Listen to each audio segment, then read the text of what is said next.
Alors malheureusement, éduquer, c'est répéter, donc on va continuer Ouais. l'éducation des épargnants, avec peut-être une chance pour nous, c'est que le livret A va baisser à 0,50. Le fonds en euros est aux alentours de, soi-disant, 1,80 en 2019. Je pense plutôt aux alentours de 1,50.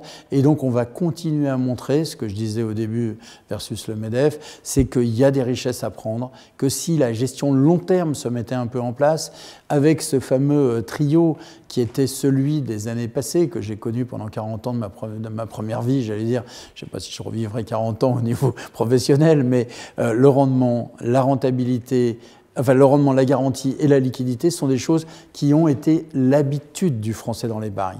Donc il faut lui montrer que c'est fini et c'est à nous, en offrant des solutions d'épargne, de le faire changer et pour ça, il faut l'éduquer. Donc ça, c'est une de mes grandes missions 2020, avec bien entendu un sujet de compétitivité des acteurs de la gestion pour compte de tiers.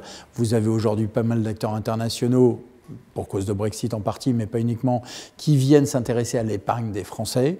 Je pense qu'il faut montrer, et certains acteurs d'ailleurs internationaux se domicilient en France, parce que nous avons la chance d'avoir un pays avec des actifs à épargner, avec des clients qui doivent être bien éduqués, et si demain matin on va dans le bon sens, ils auront et eux des profits meilleurs et nous des solutions d'épargne plus adaptées. Peut-être que le cas BlackRock aussi va donner beaucoup de résonance aussi. Alors à on vos me actions. parle beaucoup du cas BlackRock. D'abord, BlackRock est aujourd'hui un acteur français pour un bout de son actif, même si sur l'ensemble des actifs que M. Larry Fink a le plaisir d'avoir, 6 000 milliards d'euros, c'est énorme, c'est 4 fois le plus gros français qui est Amundi, mais on est dans une situation où ils sont devenus français et je peux vous assurer que les travaux que nous mettons en place avec BlackRock France et avec les représentants de BlackRock devenus célèbres de ces derniers mois, que ce soit sur l'ESG, que ce soit sur la gestion et la formation, y compris sur les guerres qu'il peut y avoir entre l'alpha et le bêta, comme on dit sur la gestion,